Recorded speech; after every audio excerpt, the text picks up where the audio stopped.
All right, welcome back.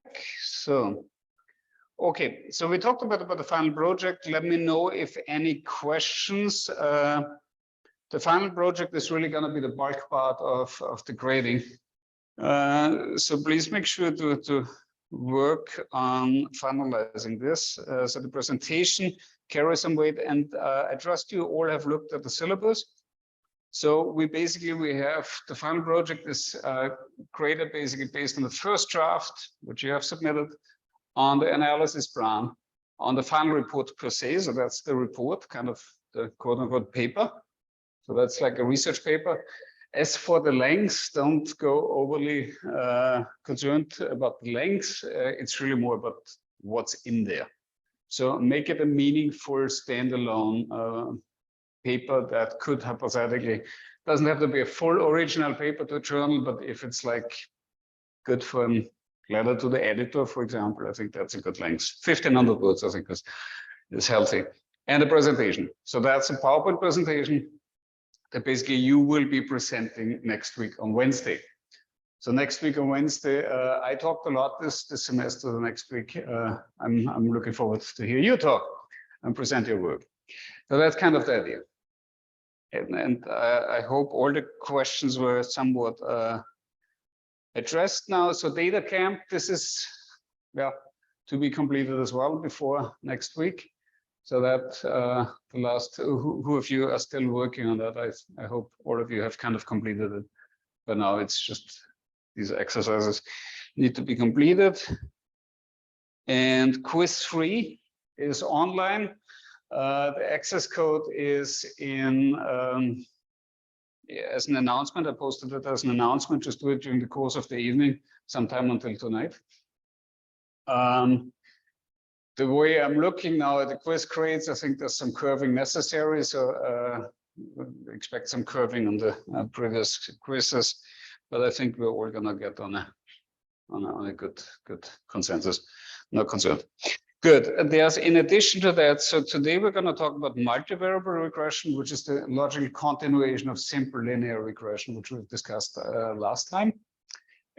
So today we're going to learn how to account for additional variables in addition to just a bivariate correlation and regression. In addition to that, you find module 11. That's kind of an extra module. So I posted the practice lab as well as the code for practice lab 11 and the presentation that I used to present for logistic regression, or as I call it in the syllabus, the basic of predictive modeling or predictive analytics, because logistic regression is kind of the basics of that. I posted this on Canvas as an extra module. Please feel free to utilize this for your final project if you're interested in. The difference, and we won't have much time to talk about it, maybe I get to it in the end.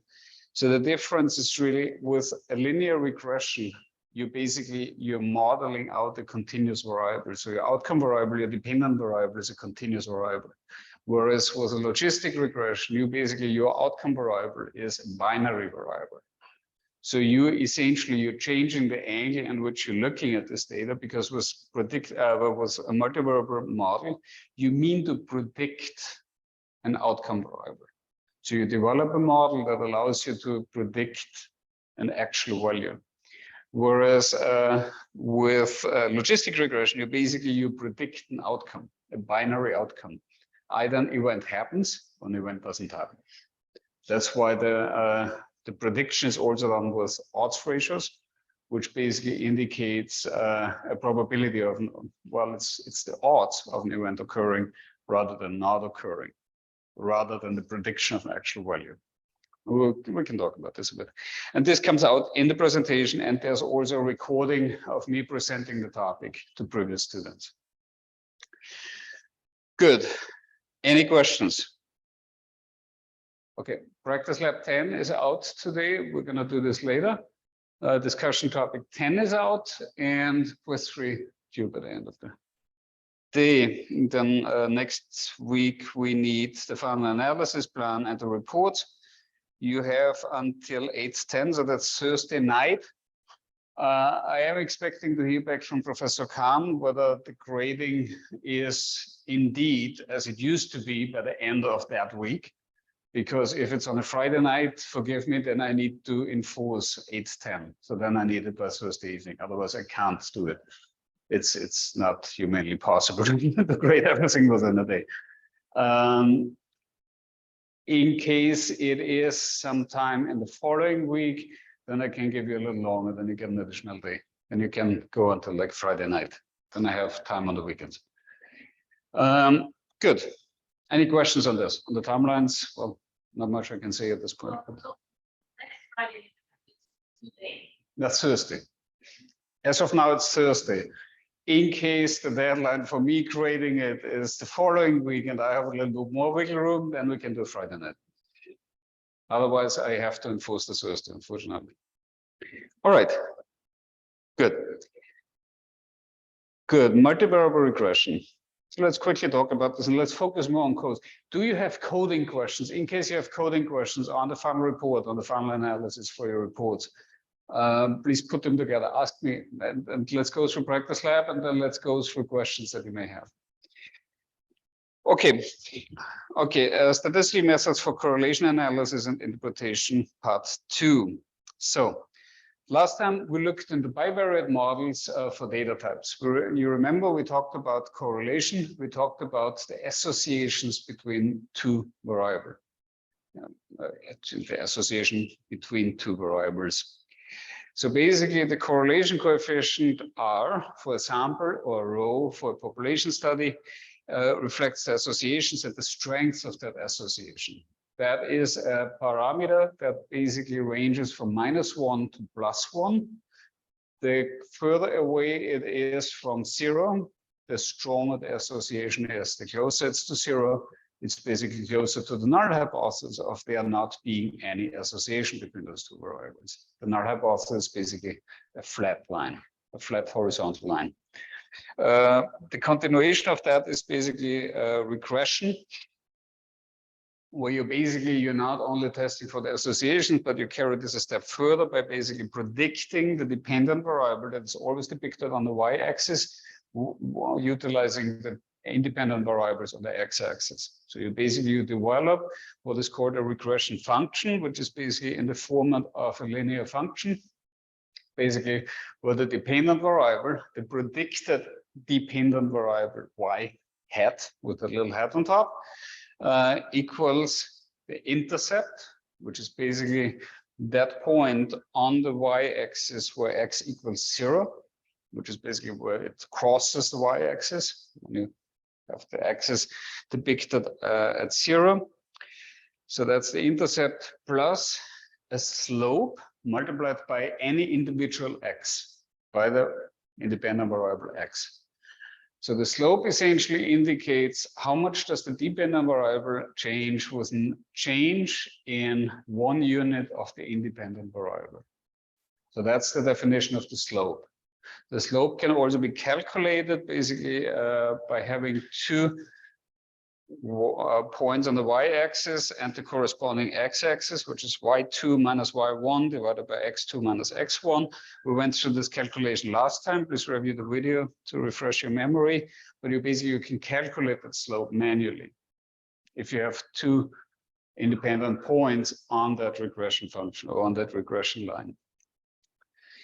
So what we started doing already last time is basically to interpret regression outputs from R, which basically contains exactly all this information. It contains information on the residuals, where, to refresh your memory, where the residual is the distance of each individual point from the predicted point, which essentially is the regression function. So you basically follow a straight line, a vertical line, from the individual point to the corresponding point on the regression line. And thereby you basically quantified one residuals. So consequently, you have as many residuals as you have individual data points. And these residuals basically distribute with a least square fit, which is the ordinary least square regression that we're basically conducting here. basically distributing around a mean of 0 with a variance that reflects the variance of the residuals. We have looked into these residuals. We have seen that R gives you an output of the median of the residuals, the first and the third quartile, and it gives you min and max. The idea of median and not the mean is because the mean is 0. So the median, if the median is shifted away from the 0, it gives you the direction in which the data is skewed. The data here being the residuals. So when you when you have a median that is negative, you know that the mean is positive. That means that you have some skewness towards upwards. So you have a skewness that points upwards. So your residuals are more likely to point more upwards. So you have some outliers that are basically far away from the regression function, but they're basically upwards. So that's the distribution of the residuals. And then you have on the actual output, you have your variables. You have an intercept displayed, an intercept with the corresponding standard error. And you can also, with conf_int, with the conf_int function, you can mobilize the actual confidence intervals. So you get a confidence interval for the intercept, you get a confidence intervals for the respective estimates. And the estimates here are really the slope for each respective variable that you have included. And we will play around a bit with that today, because you can utilize these estimates essentially to literally predict values based on your regression function. So these estimates that you see in your R output are actually the components of a regression function, which can be in the simplest format exactly that regression function we've been discussing with an intercept and the slope and the x, or it can be several estimates, several slopes for each respective entry. So in multivariable regression, you can actually use several variables to predict an outcome for one individual case. And we will do that today. It's very elegant. So we have also talked last time about the association between regression outputs and the ANOVA and the ANOVA tables, because in the end of the day, a regression is utilizing F statistics and quantifies the F statistic to essentially quantify the significance of an overall model. That is the significance of the actual prediction, but it's not necessarily reflecting the accuracy of the prediction, because that is done with the coefficient of determination, which we have discussed last time. So the coefficient of determination is basically explained variability over the total variability. Remember, the total variability is the same variability we quantified with the standard deviation. You have individual observations that have a certain deviations from the mean. And if you square these deviations, you get squared deviations. You sum them all up, you get a sum of squares. And this sum of squares, that's your total variability. So that's how much, so you have one constant and you subtract each individual, or that constant from each individual point, gives you an idea about that entire scalar. How much is this differing in the space on your graph? This is the total variability. So if you basically assume now that this calculation of the total variability is your regression model, you're basically looking at y hat. So your predicted y is now predicted with a mean of y. So that's your total variability. If you're using now a regression function and you're utilizing a slope and an intercept, and you're fitting it, better fitting than just the mean, through your scalar, your variability will be smaller, because you're tilting it and you're fitting it through, and with the least square approach, it fits better now. It fits your scalar better if you have an association. That means the sum of your residuals, the sum of the squared residuals will be smaller, because it fits better through your slope, through your scalar. So that's the idea here. And this difference, this improvement in your explanation of the variability, this is your explained variability. And that's what the R squared does. So it takes this explained variability and it calculates the proportion of which you explained that variability now. So that's why the formula for the R square is explained variability divided by total variability. So that's the beauty of an R square. And then okay, so this is what we're going to talk about today.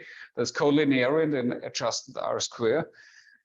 Because this coefficient of determination, this R square, this will always get better if you include additional variables and you make it a multivariable regression. It has to be, for arithmetic reason, it has to become better. So therefore, you're penalizing your estimation of the R square by a certain algorithm that we will look at. Thereby, you're lowering that R square, that you don't overestimate the accuracy of your model. So that's in words, where basically a simple linear regression now goes into multivariable regression. Any general questions about regression at this point? Was that somewhat clear where this is going? Because it will be, for the final project, it will be interesting for you to kind of use linear regression. If you have two continuous variables at your disposition that you're interested in, I highly encourage you to do not only comparative analysis, but also conduct a correlational analysis. If you have binary variables, I also encourage you to use generalized linear models, to use a logistic regression. But again, looking forward to hear all your solutions. Good. So we know now that there is a response or outcome variable and you have predictors. So you have the response variable, outcome variable is always on the y-axis, and you have your predictor, independent variable, on the x-axis. Again, emphasizing, just because you have an association and you have a significant prediction, this doesn't mean there's really a causal relationship. Association doesn't mean causation, which can't be emphasized enough. So in essence, it's also kind of comparable to what we discussed with categorical variables. So now it is just now continuous variable that are being used rather than categorical variables. So basically, we have with categorical variables, we use the contingency or frequency table to quantify the counts in the respective category. We then tested for associations between these by using a chi-squared. Then we used a post hoc test with the adjusted residuals. And the adjusted residuals in the chi-squared is basically the distance between observed versus expected counts. Remember how we calculated the expected counts? That's basically done by utilizing the marginal totals and basically estimating the frequency of where these are coming together to predict one cell and then fill the other cells. In the context of chi-squared in R, you don't have to worry about that. R is doing it for you. But it's important that you understand how to build these contingency tables, how they come together, at least the observed counts, because these observed counts is also what helps you to calculate odds ratios and risk ratios. And that's important. That's very important knowledge, because it's an elegant way to basically do an actual estimate of these relationships between two categorical variables. So if you calculate the risk of a death penalty verdict here in this example between the two between the two levels of the categorical variable, you calculate the risk based on death penalty yes, as a function or as a fraction or a proportion of the total count. That gives you two risks. Calculating a ratio between these two risks gets you towards a risk ratio. The risk ratio, in turn, allows you to estimate whether one of these levels is protective or actually an increased risk. Increased risk would be a ratio greater than 1. A decreased risk smaller than 1 would indicate that it's protective. So it really depends which one is the new reference value. But we've went through this conversation in module 8, I think. 8. Good. Odds ratios can also be estimated utilizing logistic regression. And this is basically an exercise that I'm doing in module 11. So you can basically estimate an odds ratio using a logistic regression. It will basically lead to the same result as the one that you're doing with an odds ratio calculator of a frequency table. What's the advantage? Why do you want to do a logistic regression rather than a odds ratio calculation of a contingency table? Because a logistic regression can be adjusted. That's the beauty of it. So you have, just like with regression, you can additionally adjust this generalized linear model, which is the logistic regression, that allows you to adjust for age, gender, ethnicity, I don't know, blood pressure levels, continuous variables, categorical variables. You can adjust your logistic regression for that. So you get an odds ratio estimate, which is for each of these variables. In that context, the categorical variable here represented as race of the defendant with 2 different levels.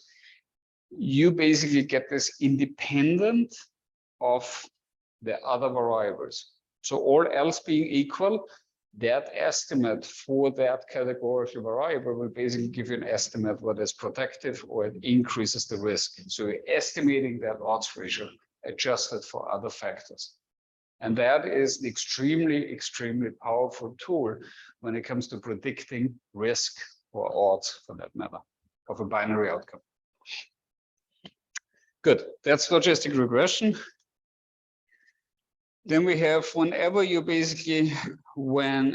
analyzing continuous data at various levels of a categorical variable, you would be using either a t-test or an analysis of variance. The determining factor are how many levels does my categorical variable have. If you only have 2 levels, and you have, let's say, diabetics and non-diabetics, then it's easy, right? You're basically comparing these 2 groups. Easy. If you have more than 2 groups, you're a little bit,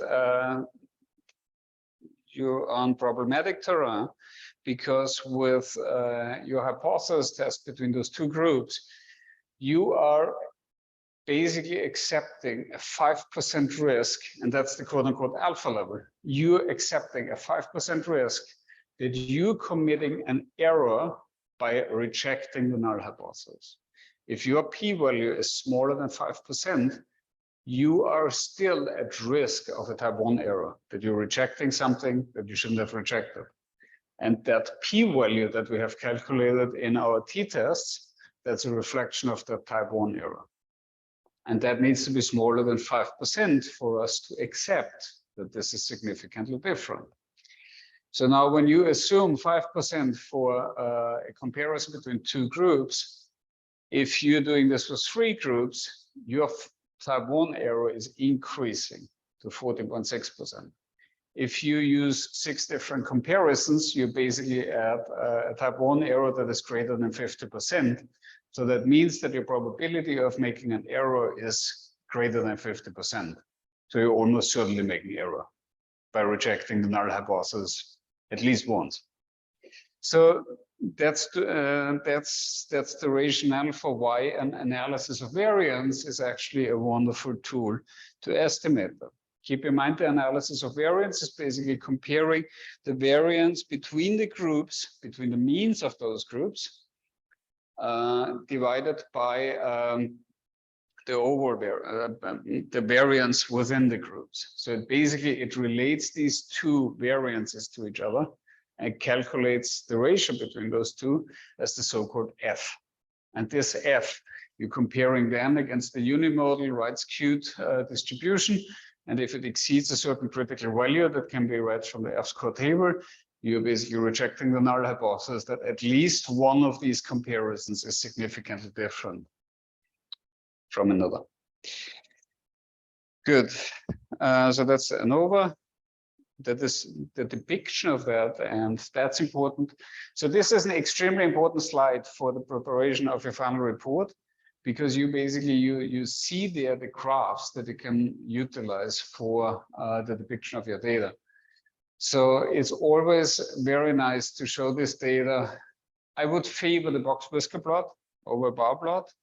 Utilize the bar plot rather for depicting, I don't know, percentages, for example, or use histograms to depict continuous data.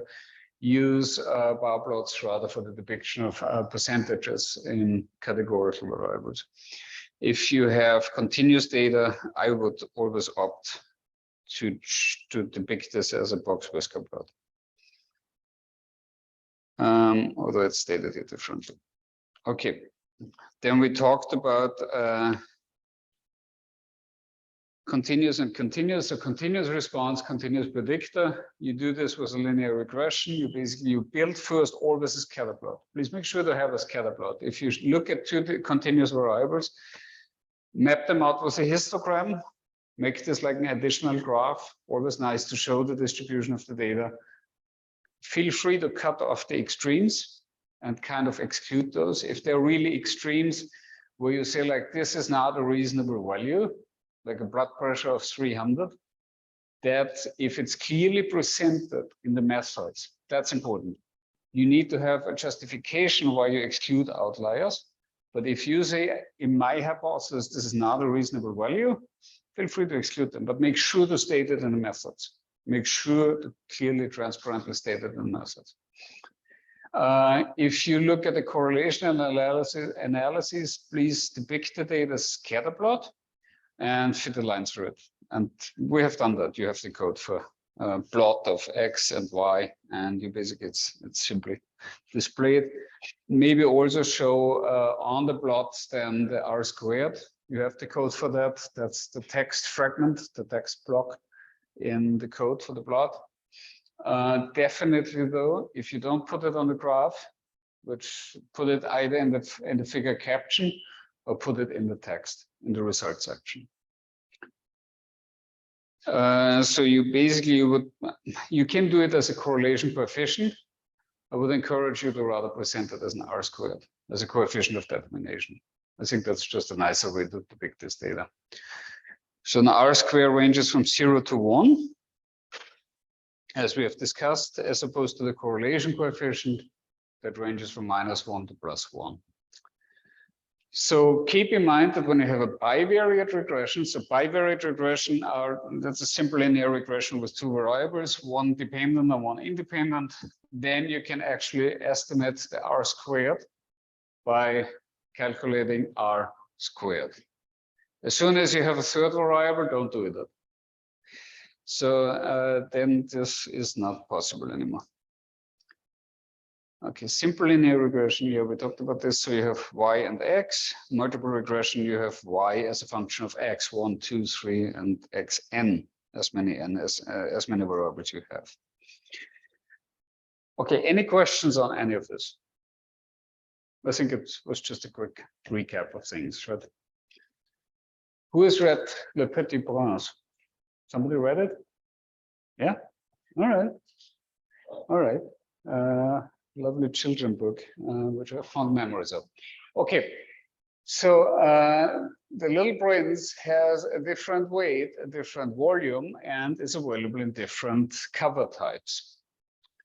So now, just by the naked eye, if we look at these, we're kind of seeing already that there are inherent differences in weights, differences in cover types. So HC stands for hardcover, PB stands for paperback, and the differences between those are basically determined, and they seem to kind of imply that it's not really a pattern, but it seems to be shifting towards hardcover being a little bit heavier, which kind of makes sense intrinsically, right? It's like when you think about it.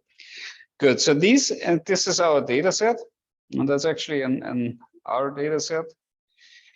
So now this is when you plot this data out. So you have here, under the assumption that volume of the book equals weight, right? A reasonable assumption.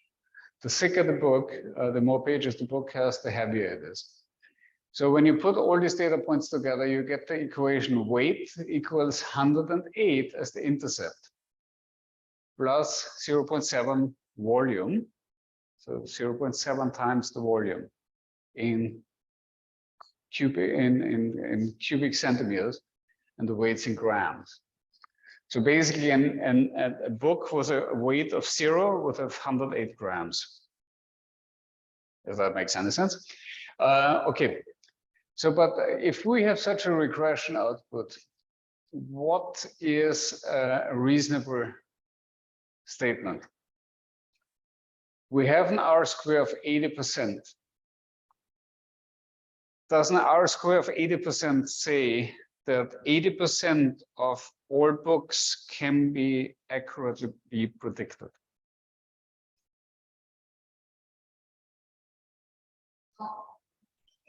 Why?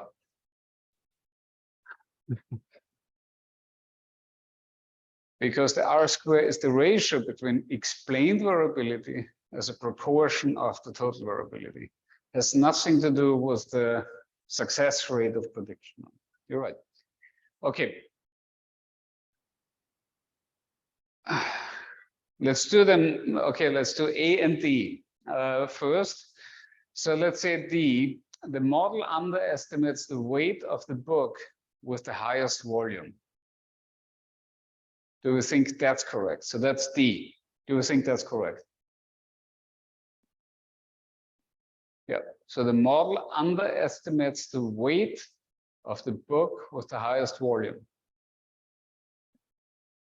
So that starts with the primary question. If you have a scatter plot like that, with a fit line like that, what is the estimate? The estimate is the line, right?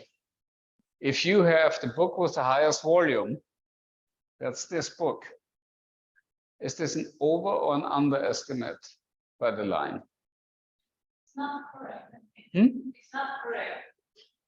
It's correct. It's not correct. Yeah, you're correct on that. But is the line over or underestimating the weight of the most voluminous book, which is this book? Is this an overestimate or an underestimate? Exactly, it's an overestimate. So this cannot be correct, right? Good. Let's do C. The correlation between weight and volume is R equals 0.80 squared, 0.64. Yeah, exactly. That's like wrong altogether, right? It's like that's not how you would go about this. So this would be the R squared. You're right. Okay. And now can somebody explain to me why B is correct? So obviously I went in that order. B is the correct answer. Why is it correct?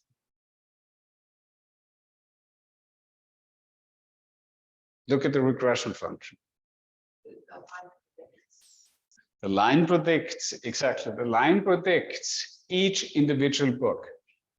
If you have 108 plus 0.7 volume, and no matter what the volume of the book is, as soon as it's 10 cubic centimeter over, it will be 0.7 multiplied by 10.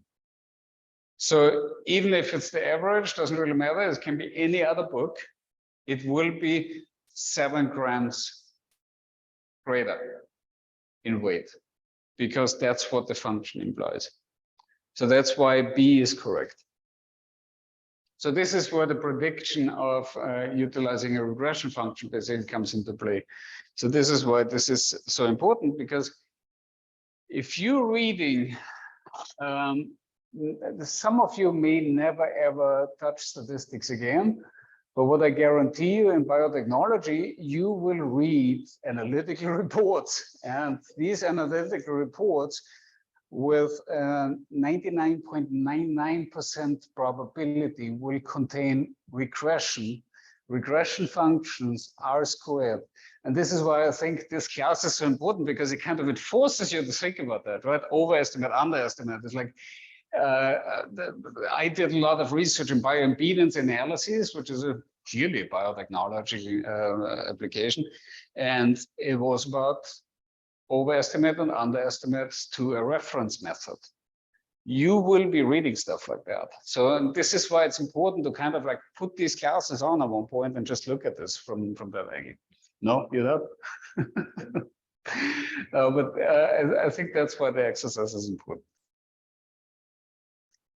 Okay, so this is how that output looks like. We talked about it last time. So you have an estimate, you have a volume, you have a slope. These are the estimates, and these estimates build the regression function. So you have an intercept, and you're adding to this intercept the slope multiplied by the individual entry. And that's how you're calculating the predicted value for an entry as the independent predictor.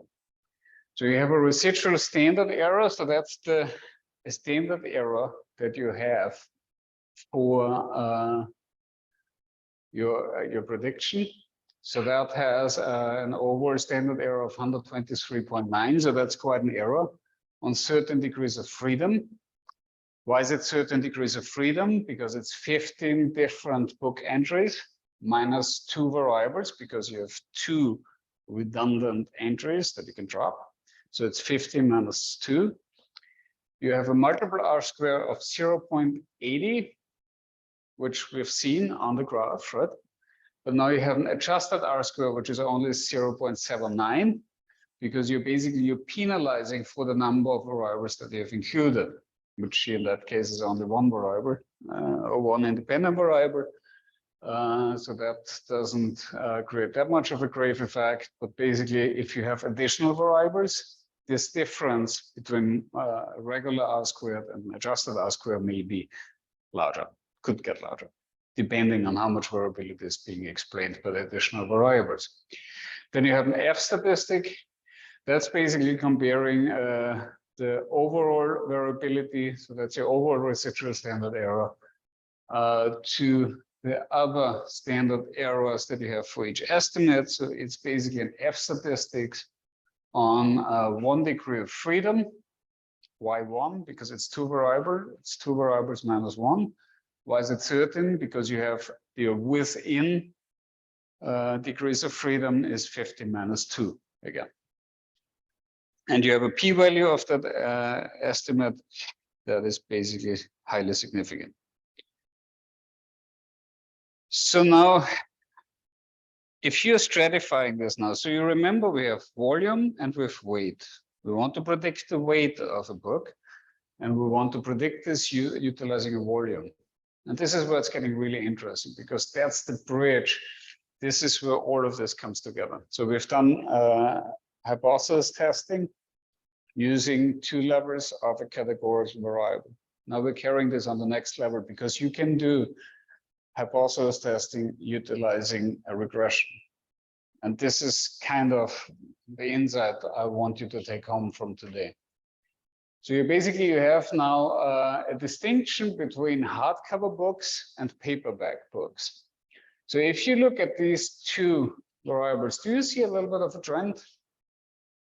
It seems kind of like the paperback is a little lighter. Does everybody see that? Does, right? And if you analyze this data now in a separate fashion, okay, yes. So, okay, I was hoping that there are 2. If you would fit 2 lines through that, this would be parallel shifted, right? So you would see 2 lines. If you have 1 line going through hardcover and another line through paperback only, these would be parallel shifted. They would run parallel to each other. But generally, hardcover is heavier than paperback. And if you bring this to the test and you're doing this analysis, I actually should have digitalized it for you. It would be a fun exercise to actually do that in R. But if you do exactly that addition, the same model, you built the same model that we did with the bivariate analysis, and you're including now paperback or cover as a categorical variable. What you essentially end up getting is you get a different intercept, which was 107 in the previous one. You get a different slope for volume. You get 0.72. and you get an additional variables, which is cover paperback, which is minus 184. What does that mean now? It's a slope. It's nothing else but a slope. It's not really a slope, it's actually a difference. But you're treating it in the same fashion as slope, because your independent variable is here 0 or 1. And you need a reference category. So you have two categories, hardcover and paperback. You need a reference category, which you're setting to 0. And you need a test category or lever, test category lever, that you set to 1. Because if you're setting this paperback to 1, and you're utilizing now this regression function of 197 plus 0.71 multiplied by 10 cubic centimeters, you're adding 7 grams here still to 197.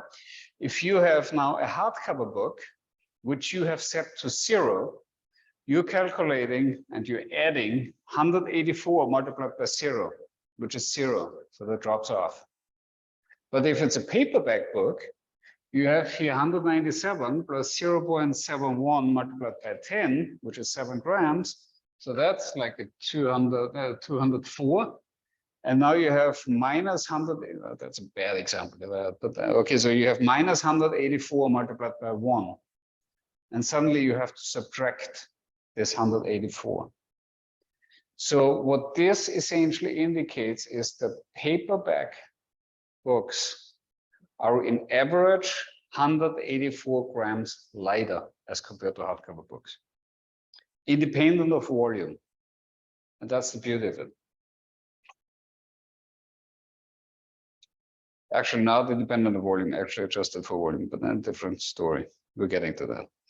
So based on the regression output, which lever cover is the reference lever? Yeah, paperback. So this is actually your operative variable. So paperback will be of lower weight. So hardcover is here your reference category. And this will also be important to keep in mind when you do logistic regression, because it works with the same reference versus test or lever scheme. So if you go now and look at these different classifications. Okay, so we know the response variable here is weight, right? So that knocks off C, because volume, we know it's not volume, so it's weight. What are the explanatory variables? Explanatory variables here are A, the volume. So still all three could hypothetically apply, but basically it's paperback cover that basically will explain your input. So only if there's a paperback cover, you're basically explaining your variable. So the way you're looking at this is basically 197 or 198 plus 0.7 multiplied by the volume minus the 184. You need to do much, you won't need to do much of these calculations, but I think it's important that you know how to do them. So for hardcover box, it would be 0. So that's when it drops off. So it's 184 multiplied by 0. And when you have a paperback book, you have a 1. And then it becomes operative. Before, it's arithmetically not operative. So this is now the graph that I was looking for before. So this is the parallel shift. And the parallel shift is, actually the parallel shift is not 184. The 184 would be vertical. So on average, there are 198 grams when they are, yeah. So essentially the way you could interpret the intercept here is if the volume is 0, what's left? The only thing that's left is the cover. So that means that the hardcover per se weighs 198 grams. So that's your intercept here, conceptually. Slope is all else held constant. Books are now 1 cubic centimeter in volume, tend to weigh 0.72 grams more. We know that. All else held contact, the model predicts that paperback books weigh 184 grams less than hardcover books. So what does that mean? Didn't we just say that hardcover is 198? Because the intercept is generally the cover. So the difference, reviewing just this, what's written here, a paperback cover, and this is how you need to look at these outputs. You get so much information out there, but just knowing what each of these components mean. So you have the cover generally contains 198 grams, so it's 198 grams heavy. Well, that's what it weighs. If you're subtracting now 184 from 197, what is that logically? These 13 grams, what does that mean? Or 14 grams? What is that? If you say that the difference between hardcover and paperback is 184, and you're subtracting 184 from 198, what's the leftover? That's the weight of a paperback.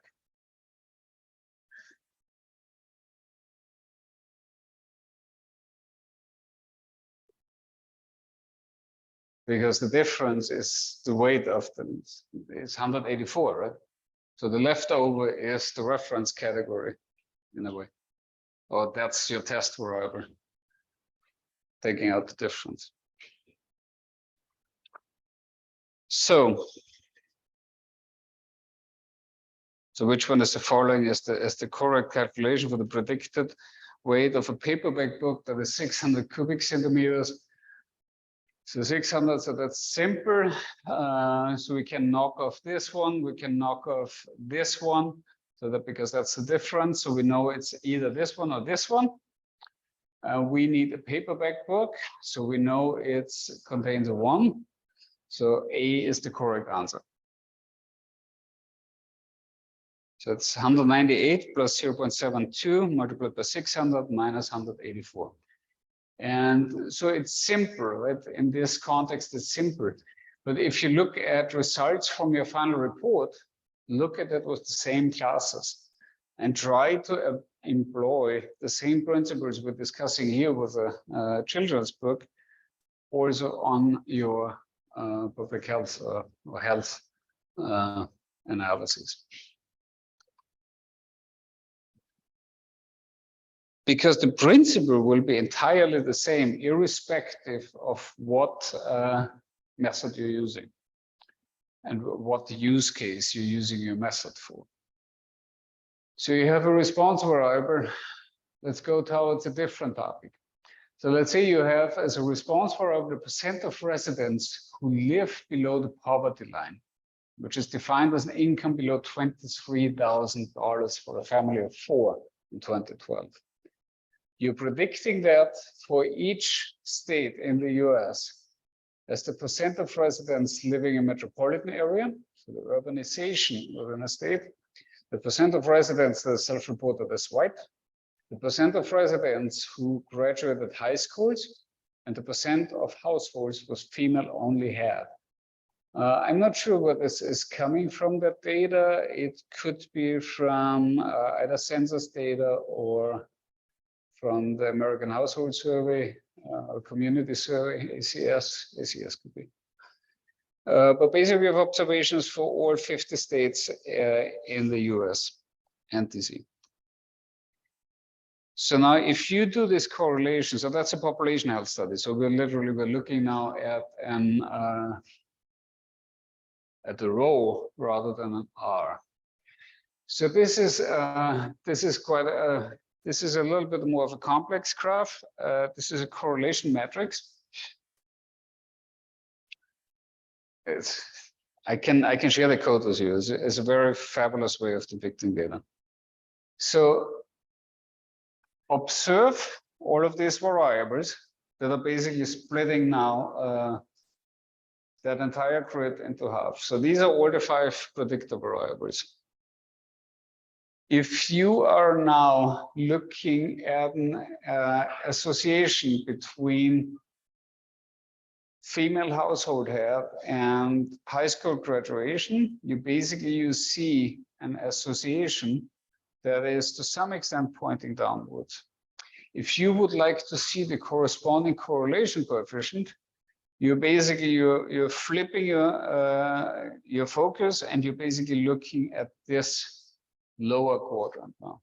So you're seeing now this association here is minus 0.61 correlation coefficient. So it gets larger and it gets bolder. If you're interested in, let's say,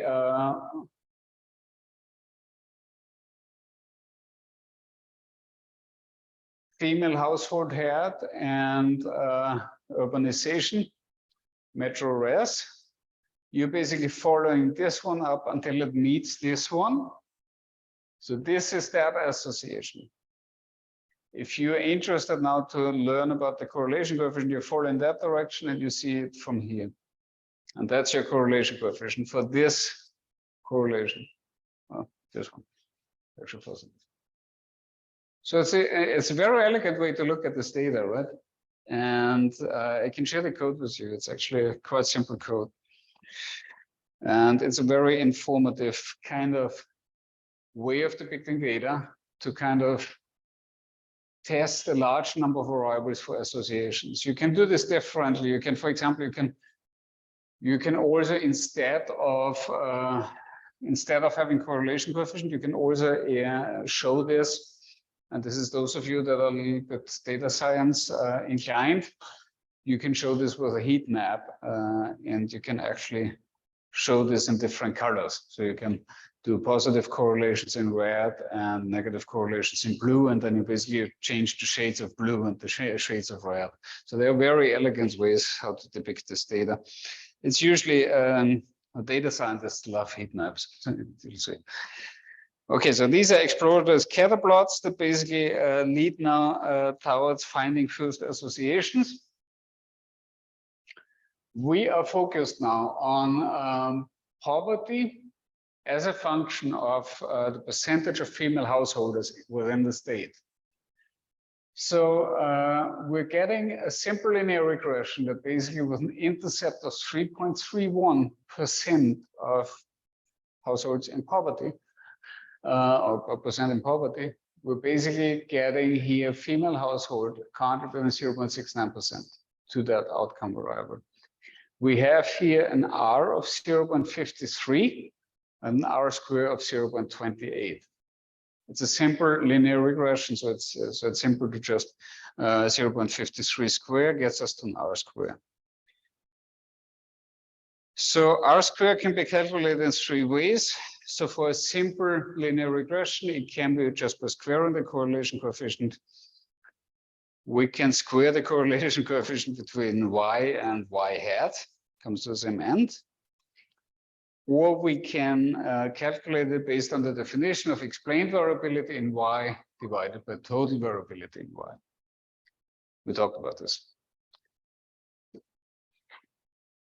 This is basically the same principle as in ANOVA. We talked about this. So basically it's sum of squares total. This is what I keep on talking about. This is the sum of squares of the total variability. This is y minus y bar, which is the mean squared. So this sum is the sum of squares that basically constitutes the total variability. If we have a sum of squares of the residuals, so that's the sum of squares of our unexplained variability. So you're fitting this regression function through. Your regression function is not perfect, so you still have errors. The error is the distance between the predicted y and the actual observed y. Putting this error, summing this error up and squaring it basically gets you to the unexplained variability. The difference between those two is basically your explained variability, logically. That is what you have explained was fitting that regression function through. The ratio of that is your R square. So that's the calculation that actually gets you there. So So for single predictor regression, you can use either of these methods. In multiple regression, you have to use the third one. And you also have to use an adjusted R-square for the reasons that I explained before. Because if you do this, you're adding an additional variable. This comes back to what I said before. It's like you're adding additional variable because you will automatically explain more because you have an additional variable in there. So as a consequence of that, you may be inclined to just add variables and add. So you need to do something against that because you start overfitting your model and you run into problems with potentially including variables that are associated with each other and introducing collinearity in your model. So you don't want to do that. You want to keep this very conservative, and you're penalizing now your R squared for the number of variables. So the problem you also have with including more variables, you need to understand what variables you're including and why. Because if you introduce variables that are itself related, you're introducing collinearity. Collinearity means nothing else, but there's a linear relationship, and that linear relationship explains your two predictor variables. And if you include both of these correlating variables into your model, you're basically getting garbage output, garbage in, garbage out. So it's like you need to make sure that you understand the rationale of each of these variables. If they are correlated, don't include them both, just include one of them. Include the one with the strongest predictive value. And this can be quantified. So there are ways how you quantify which one contributes more to the accuracy of the model, which are better than just quantifying R squared, but that's beyond the scope of this class. Those of you that are data science inclined, you will learn about AICs and BICs, which is the archaic information criterion, the Bayesian information criterion that will allow for you to compare models in terms of their accuracy. And you have tests how you can compare these models against each other, and then you will find out whether the models are different from each other with two different variables. And you can, with AIC and BIC, you can compare the accuracy. But again, different, that's a different class. Good. Good. So if they're collinear, they're basically not independent from each other. Collinearity complicates model estimation. That's an understatement. So essentially, if you have collinearity in your data, it's like you're getting not a correct estimate. Well, it's impossible to avoid collinearity arising in observational data because many are just associated. You need to be very selective and you need to be careful how to approach this. Okay, adding any variable will increase the R squared. If the added variable doesn't really provide any new information, the adjusted R squared doesn't increase. So that's the formula. So you're basically including here the number of cases that go in as n. So if you have a large data set, your adjusted R square essentially will move less when you include a lot of predictors. The more cases you have, the more predictors you can use logically, right? Because the model is more likely to give you still a useful estimate. If you have a small sample size, you're well advised to not include too many predictors. The adjusted is always smaller. When you look at the way the formula basically presents itself, you're multiplying with the degrees of freedom divided by the degrees of freedom minus the number of predictors. So it always needs to get smaller by definition. So it applies a penalty for the number of predictors, and you choose with higher adjusted R squared. That's the calculation. I'm not going to go too deep into this. Multiple linear regression is an additive model, which is different because it adds up to actually predict an actually dependent variable, whereas a logistic regression and the log linear models, which are beyond the scope of this class, are multiplicative. That means they're basically each individually multiplying up to get you an estimate beyond 1.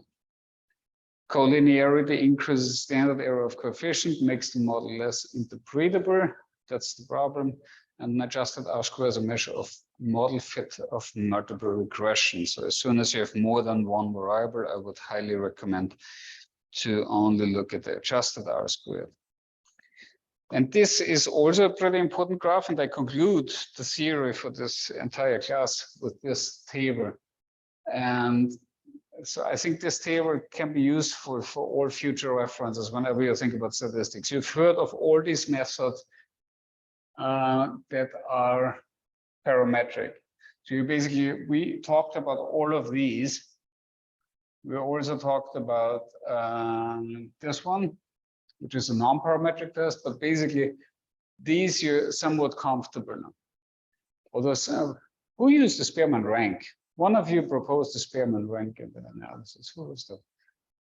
I think it was you, which is nice.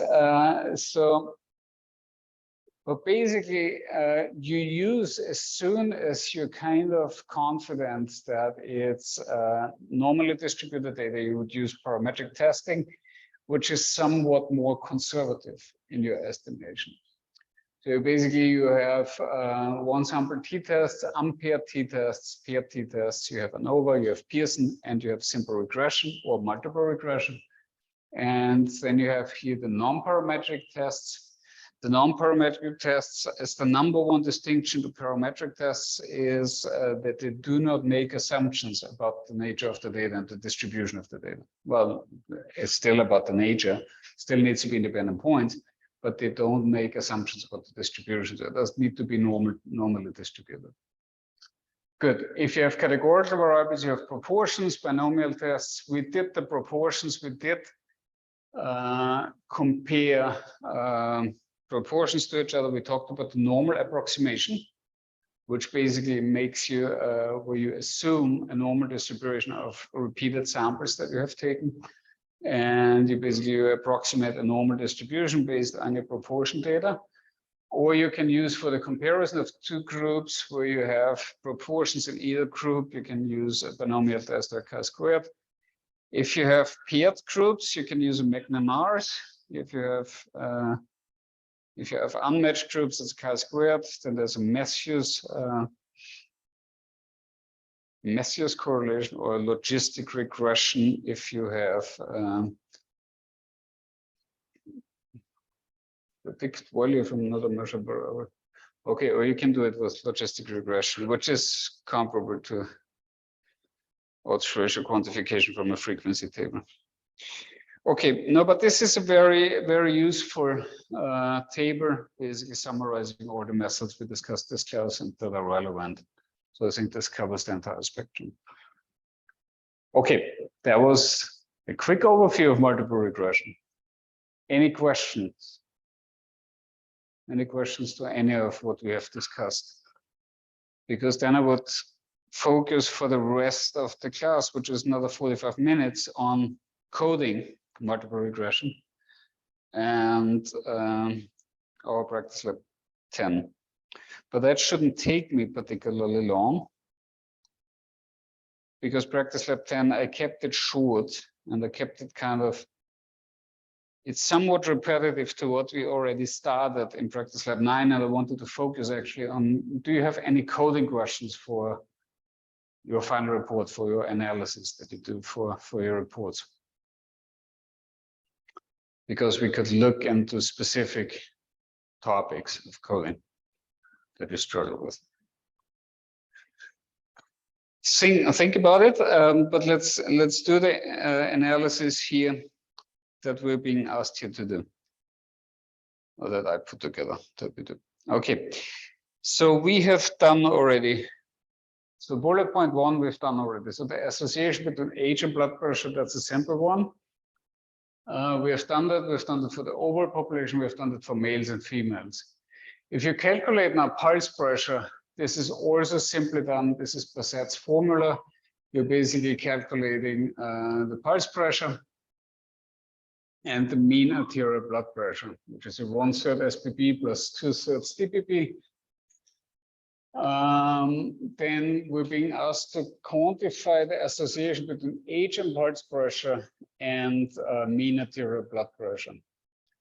So pulse pressure is kind of affected by atherosclerosis. So if arteries are getting stiff, the pulse pressure traditionally increases a bit. So it can be used in epidemiological studies to test for associations. Mean arterial blood pressure is basically a function of an increase in blood pressure. It's just a commonly used parameter, also quite useful in epidemiological studies. So if you include in this association additional variables, for example, male gender, do you get a robust estimate? What does that mean to have a robust estimate? If you run a regression model and you find a significant estimate, you find a significant association between two variables, and you are then adjusting this variable, in that case, it would be not an exploratory model.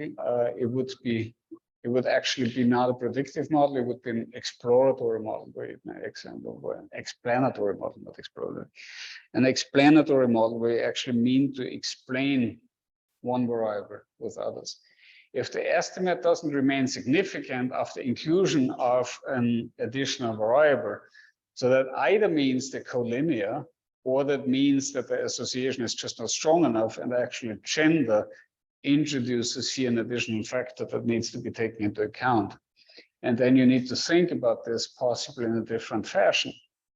The first way of how I would think about this, if you include male gender and you separate as per biological sex, the first thing I would think about is that there is just a gender effect in there. So if you separate now the population into males and females, and you test for the association in both of these cohorts independently, you may not see the same association. So that would be my first thought process, to basically see whether there's something on the causal pathway between my exposure variable and my outcome variable of blood pressure, or mean arterial blood pressure. So that's how you have to think about this. Adjustment that basically diminishes association can be due to collinearity. It can be due to biological phenomena that weren't being taken into account before. And or it can be something on the causal pathway of different nature. It could be effect modification, could be mediation, could be various factors. So then we're testing the association between SPB and age tertiles, and we're comparing the estimates of mean SPB in the respective tertile. This is basically where we're testing whether this is true, what I told you before, that basically the difference will kind of be reflected in the estimates of the multiple regression. So basically you will see that you can do hypothesis testing in the respective categories. So it's virtually like running a t-test against each other.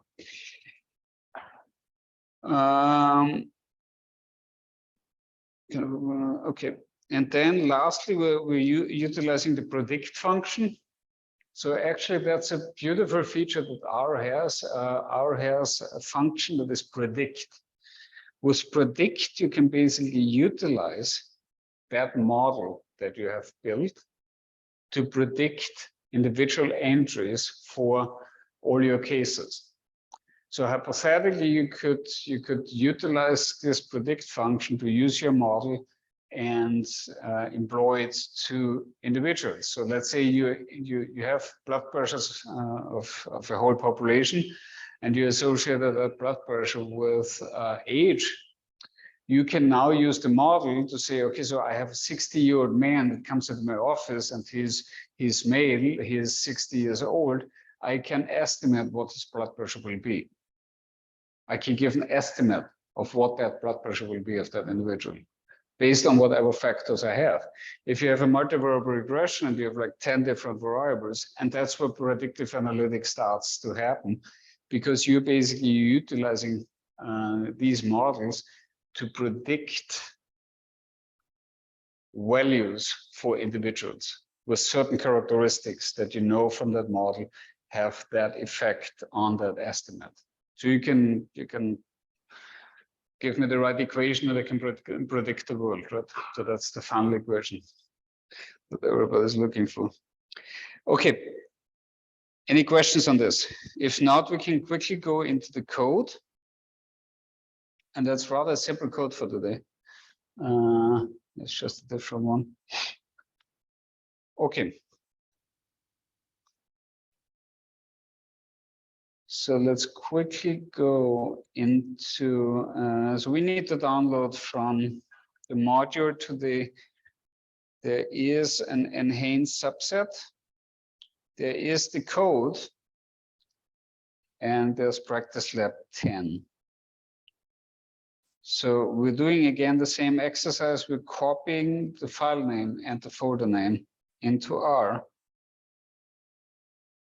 which we essentially, oh, I had it here already. Then copying into read.csv in line 2 or 3, respectively.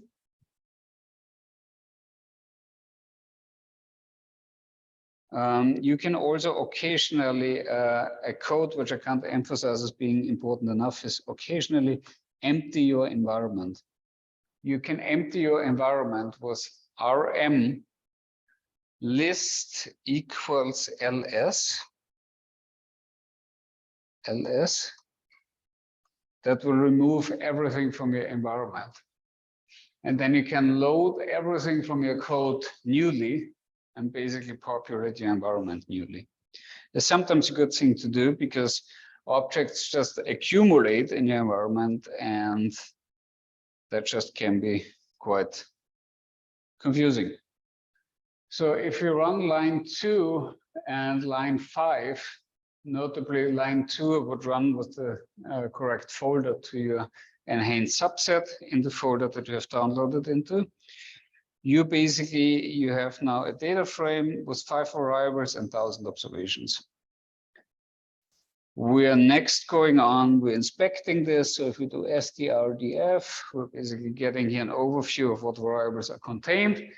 We see patient ID, we see age, we see gender, we see SPP, and we see DPP. If we're now looking at, okay, if you look at gender, you see here 1s and 2s, which is always my spiel with enhance in the CDC analyst that using SAS. In SAS, you code it as 1 and 2s. 1 here means it's a male individual, whereas 2 means female. So if you're coding it as male gender, you will need to set gender equals 1 to 1 as being of male gender, and all other entries to 0, indicating it's a woman. So if you do this with running line 7, and then set it to a factor on line 8, you basically get now df gender factor that shows that you have 479 males and 521 females. So you can use either male, which is a binary code, 1 and 0. And there's a reason why I'm doing that, because we're going to do a little bit of arithmetic exercise later on. But it's actually, it comes to the same matter. And gender factor basically allows you to look at summary in an easier shape and fashion.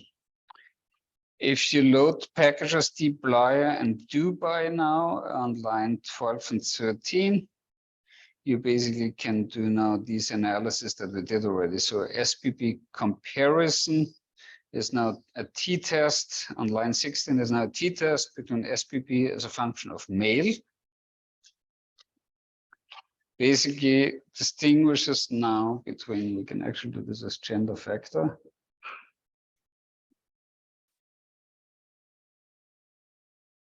So we have now, if you do it with gender factor rather than male, it actually gives you, it shows you exactly what's female, what's male. So males, as usual, they have higher blood pressures, females, lower blood pressures by around 4 points. If you do a linear model, which is on line 18, you basically find that there's a difference between male and female that is 4.77. That means it's positive. So when you remember the exercise with the little prints, we have 184 difference, right? But it was smaller for paper bag. So here with male is positive, that indicates it's actually higher for males. And if you look at this in a linear model, this is how it's going to look like in a linear model. Your intercept here, and I think this is where we left off last time. Your intercept here with 122 is consistent with females because it's 0 on that slope estimate. So the intercept is basically representing females. And if that individual you're estimating the blood pressure for is male, then you're adding 4.718, 4.7218. And that's the model we essentially have looked at last time. So today we're going a little further. So we have now on line 21 to line 20, line 21 to line 29. We have now that codes that you already have seen. Oops. That's the code that you have seen already. Disregard line 29. You don't need this for now. Just comment it out. So that's actually meant to be earlier. Okay, now we have correlation coefficients. We have done all of this last time, so you know all of this already. So you see variations between the different correlation coefficients that basically gives you different estimates for the methods you're using. So it's basically the same association, significant for all three methods, but it varies in correlation coefficient. With fit all, you're basically building different models between blood pressure and age. And you're basically seeing here an estimate of 101. So that's the toddler. That's basically an infant. And then with each year of increase, the blood pressure will increase by 0.5 until the individual is 50 years old. They basically have a blood pressure of around 126. So you take 50 multiplied by 0.5, that's 25. You have 101 plus 25, that's 126. If you're doing the same estimate for males, okay, the summary fit males. Oh, I did this one. Okay, summary fit males basically shows now in males, it's actually higher. So you start off with 112. The 50-year-old male will be calculated now as 50 multiplied by 0.33. So 50 divided by 3, that's like 16.7. So if you add 111 or 112 plus 17, that's like somewhere in the realm of like 129. If you do the same exercise with females, this is now the summary females miss is missing. If you're running the same analysis now for females, you have 91 plus 0.66. If we again, we have now 50-year-old female, and we're doing 0.66 multiplied by 50, that's somewhere in the realm of like 35. So that's 91 or 92 plus 35, that's like 127. That's lower than the estimate for males again. Any questions on this? I think that's simple code. We did that last time, right? We did that all for practice lab 9. So if you do a calculation now for pulse pressure, we're basically getting now first, so pulse pressure is calculated as the difference between systolic and diastolic blood pressure as a marker of arterial stiffness. basically distributes, it has outliers to the positive, but basically it distributes normally, I would think, with some certain skewness and positive skewness. If you do the same with MAP, let's calculate MAP. It's the big discord here, so if DF MAP, that's what I call a normal distribution. So that's a nice normal distribution, basically distributing somewhere around a mean of, let's say, 85 to 90, and basically shows a normal distribution around this value. If we're building now a normal, a model, we're basically getting now a model showing the relationship between mean arterial pressure and age, which is kind of comparable to what we've seen with the blood pressure, with the systolic blood pressure. Plotting this model now shows us again the residuals, and that's that graph essentially is again what we looked at last time. So that's essentially a depiction and a depiction of the residuals, which is a graph which allows you to test for homoscedasticity. So now remember that fitted line is lying somehow with a slope in that scatter.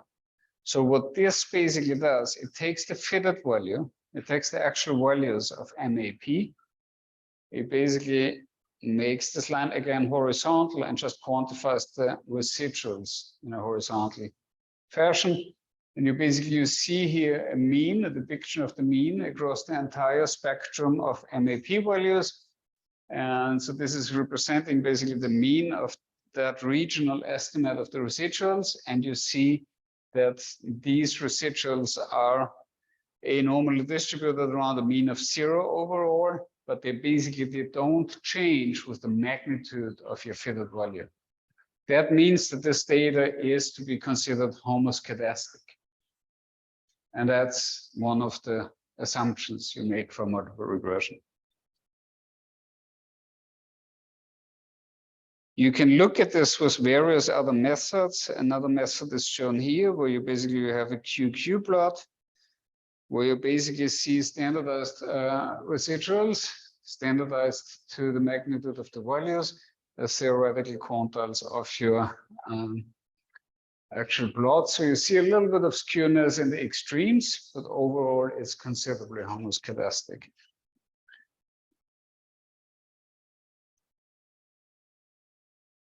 You can next look into the standardized residuals as a function of the fitted value. So that basically amplifies the differences, the actual residuals. Thereby you get a little bit more of a signal, but again, it proves to be considerably homoscedastic. So these are just these diagnostic plots. It's just nice to look at this. And so you see here again,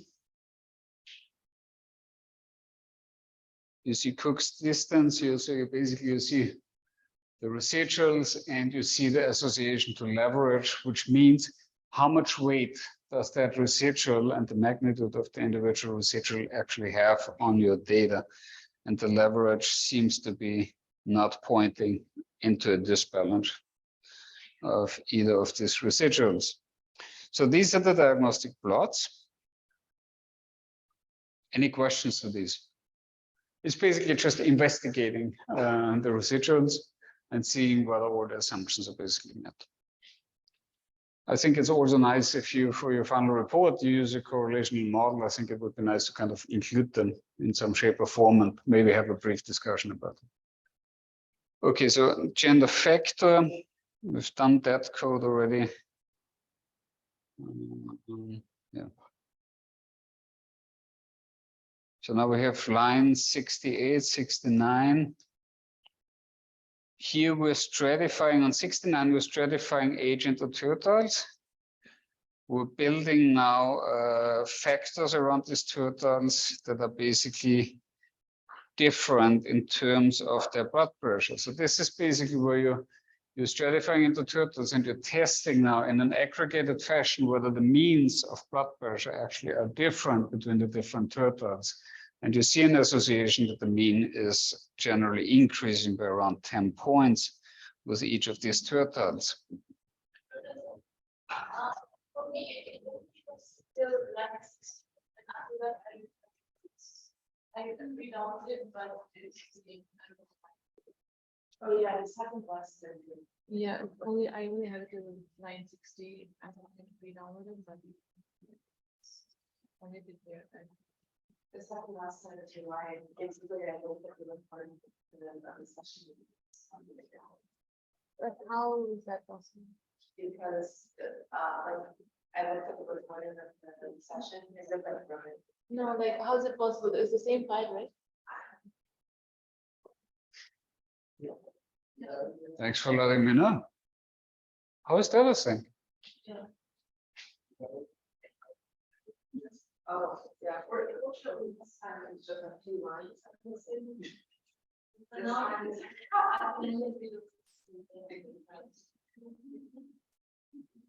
Well, thanks for letting me know.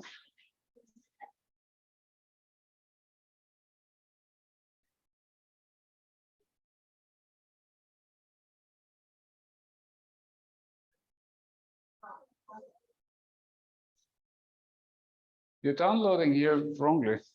There's something off.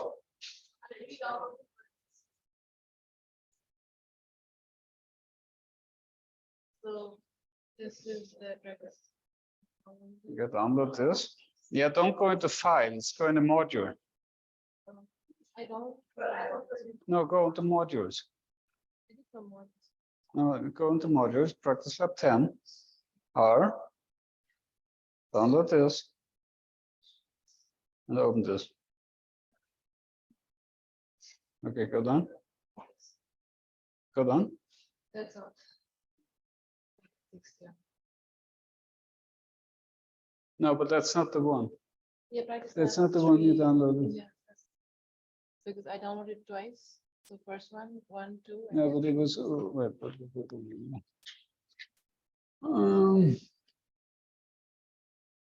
am I? Oh, yeah.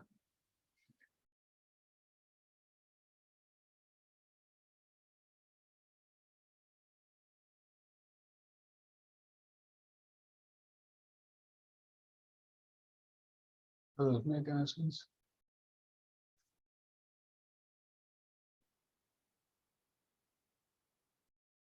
So that's number 4.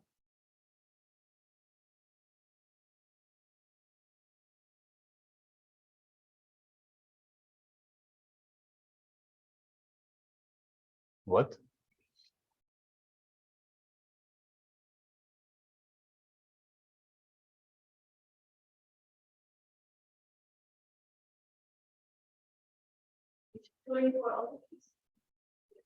So why is it that I'm downloading the right file and you on your end downloading the wrong file? That doesn't make any sense. I posted as an announcement. Thanks for letting me know. You should have let me know last time. Like I wasn't aware this was the same.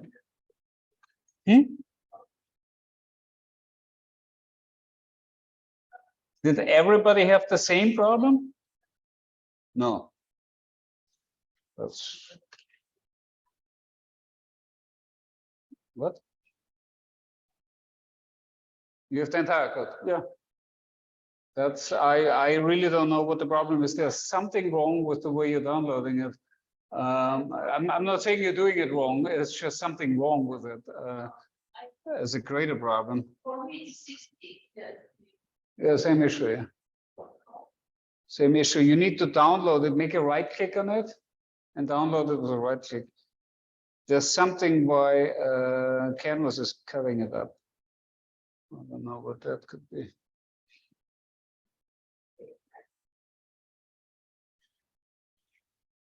No, even it's here.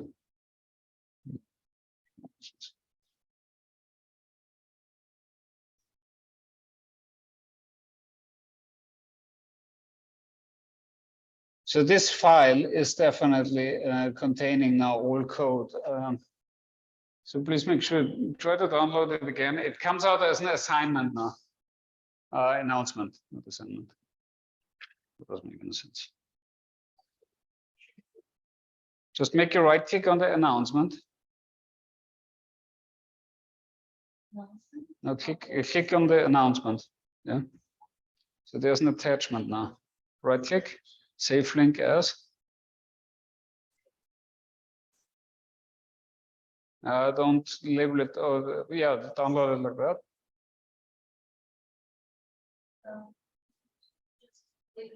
Yeah, go all the way down. Okay, close all the files that we have in there.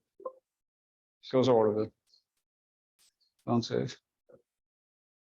Now close all the scripts now. Still makes Hmm? It's still. Oh, see. No, but go into Windows Explorer.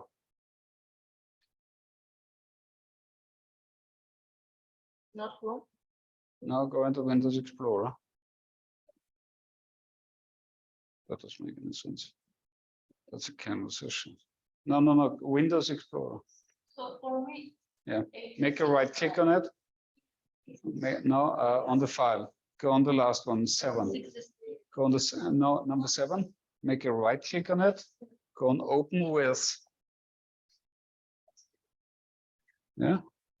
Go on choose another app. And open this with. Open it in Notepad. Yeah. Can you find Notepad in there? Yeah. Open it in Notepad and copy paste this over to R. So that's the workaround. I have no explanation for this. I'm literally clueless. So the whole code is there, but it's not automatically opening it. You could try copy it into R. Open R. Let's try the following. Open R. Did you update? Is this the newest version? I don't know. Maybe that's. Okay. Close all the scripts that you have open. So here on the right tab, close all the scripts. Maybe it's just too much open. No, ignore. Sorry. Close all the scripts. Close all of them.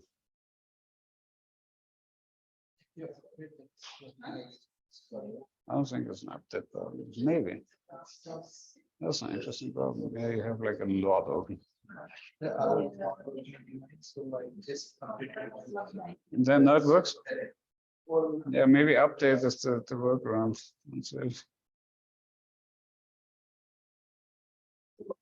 Maybe we just have too much open. I don't know. Mysterious.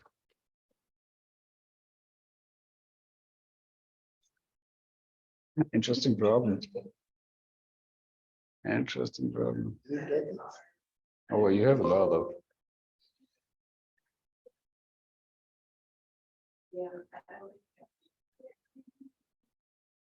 Okay, this, and now go on File, Open, and find the file.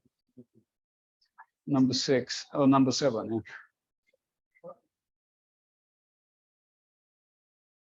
yeah. There it is.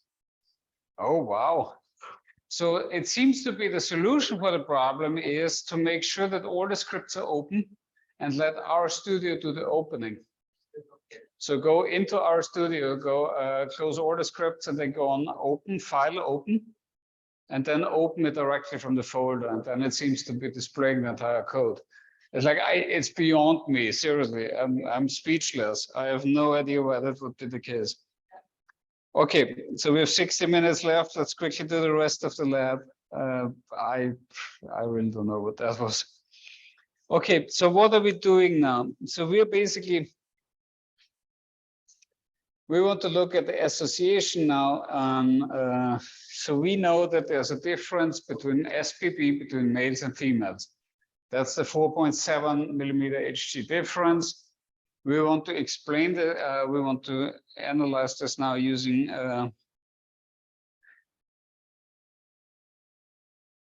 comparing it basically with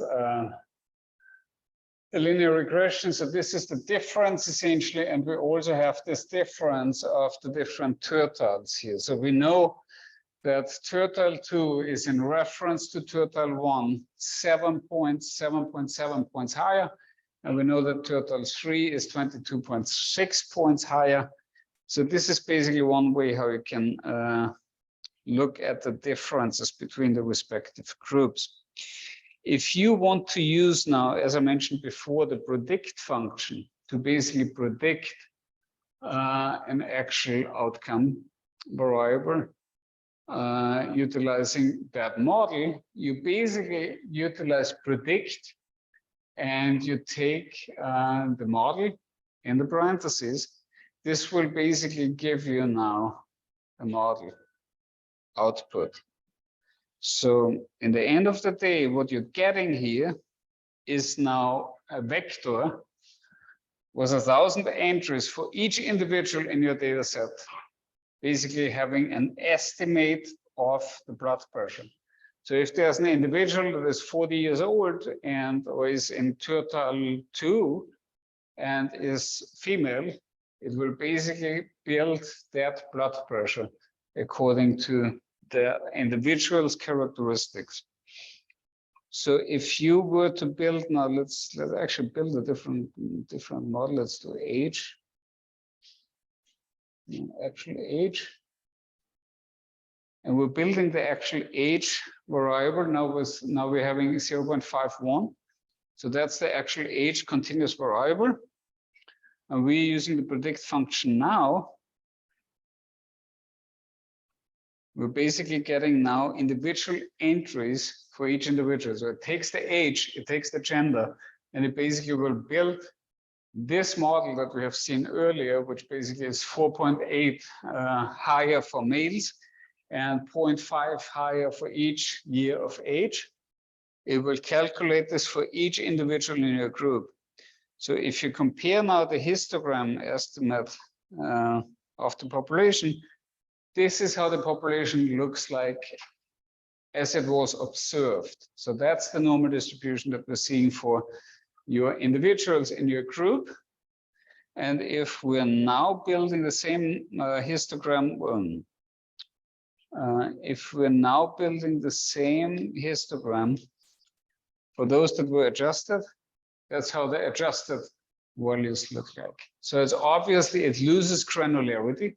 It loses the actual normal distribution because now it's like some estimated value, right? It still resembles kind of the shape of a bell, but it's basically a much more unrealistic distribution.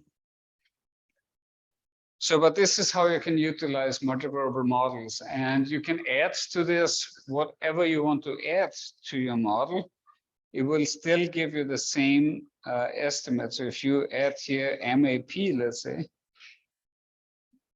you add additional variables. If you add additional variables now and you add DPP, let's say, let's do something else. What else do we do?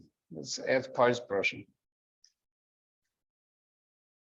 So now we have pulse pressure there, which is also significant. So now we're doing adjust. So we get now with pulse pressure, we get a better estimate. So now pulse pressure seems to be somewhat resembling or kind of more closer resembling our actual systolic blood pressure, because now the model gets more accurate, right? It gains accuracy and more closely resembles what you actually mean to see. Okay, so this is how you predict variables. This is how you predict individual outcome variables for individuals in your code, utilizing a multivariable model with the predict function. It's kind of elegant to see, right? Okay, any questions on any of this? Any questions concerning the final project?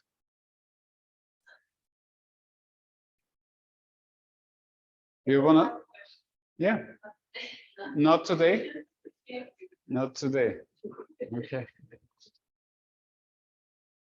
So keep me posted. Let's do. I'll post invites for review sessions and Q&A sessions.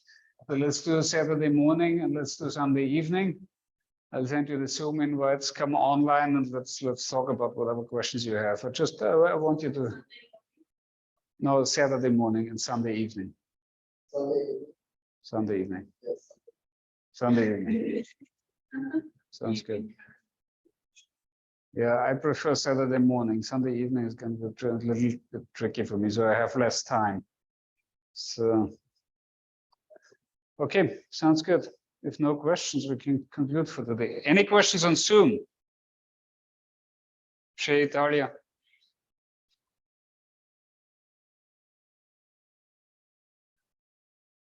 No?